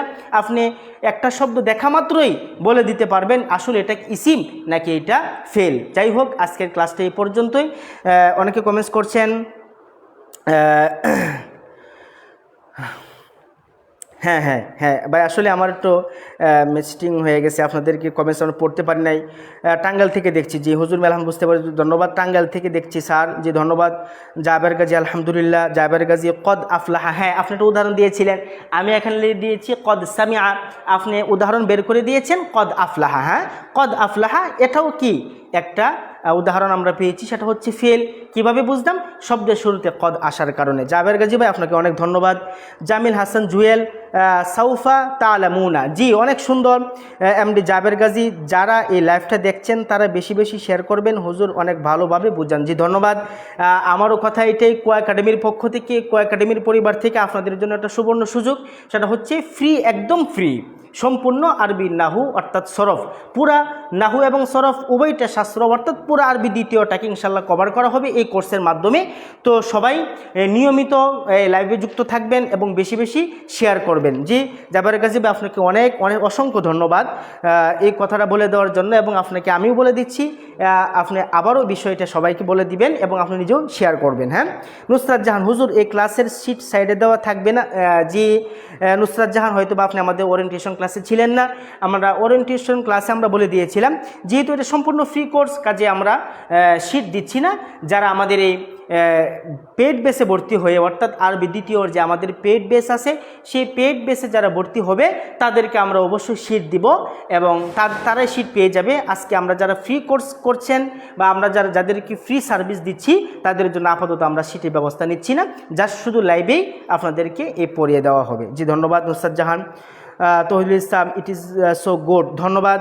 এমডি আব্দুর রহমান, রংপুর থেকে দেখি, মাশাল্লাহ, আপনাকে অনেক ধন্যবাদ। হয়তো বা আপনি আমাদের পেট বেসে আসেন মনে হচ্ছে। আব্দুর রহমান ভাই আছেন, তহিদুল ইসলাম ভাই আছেন, নুসরাত জাহান আছেন, জাবের গাজী ভাই আছেন, অনেকে আছেন। হ্যাঁ, সবার কমেন্টসগুলো আমরা আসলে পড়ছি না, আমাদের লাইভটা আসলে 1 ঘন্টা প্লাস হয়ে গেছে। তাহলে আমরা এখন আজকে অর্থাৎ আরবি দ্বিতীয় ফ্রি কোর্সের দ্বিতীয় ক্লাসে আজকে আমরা কয়টা টপিক পড়লাম? ইসিম এবং ফেলের আলামত পড়লাম। আমরা আগামী ক্লাসে অর্থাৎ আগামী বৃহস্পতিবার আবারও জাস্ট 9টায় রাতের আমাদের আপনাদের রুটিনে আরবি দ্বিতীয় ফ্রি কোর্সে ক্লাস দেওয়া আছে। আশা করব সবাই 9টার আগেই সমস্ত কাজ থেকে ফারাক হয়ে অবসর হয়ে ক্লাসের অপেক্ষায় থাকবেন। আমরা জাস্ট 9টা বাজে আমাদের এই কো একাডেমির এজ থেকে লাইভটা পরিচালনা করা হবে এবং পরবর্তী টপিকে আমরা আলোচনা করব হরফের আলামত নিয়ে, এবং এরপরে আমরা আরেকটা ক্লাস নিব যে তামরিন, যেটাকে বলা হয়। আজকে যে আমরা ইসিমের আলামত পড়লাম, ফেলের আলামত পড়লাম, হরফের আলামত আমরা পড়ব, এই সবগুলা জানার পরে আমরা তামরিন করব, একটা নস উঠিয়ে দেওয়া হবে, সেই নস থেকে আমরা ইসিম ফেল হরফ নির্ণয় করব এবং আলামত সহ, যে এই পেজের নস থেকে আমরা কয়টা ইসিম পাইলাম, কয়টা ফেল পাইলাম, এবং এটা ইসিম তার আলামত কি, ফেল তার আলামত কি, বিস্তারিত আমরা তামরিনে আরও ক্লিয়ার করে দেবো ইনশাল্লাহ। যাই হোক, আজকে এই পর্যন্তই, সবাইকে ধন্যবাদ জানিয়ে এবং পরবর্তী ক্লাসের আমন্ত্রণ জানিয়ে এখানে শেষ করছি। আসসালামু আলাইকুম ওয়া রাহমাতুল্লাহি ওয়া বারাকাতুহু।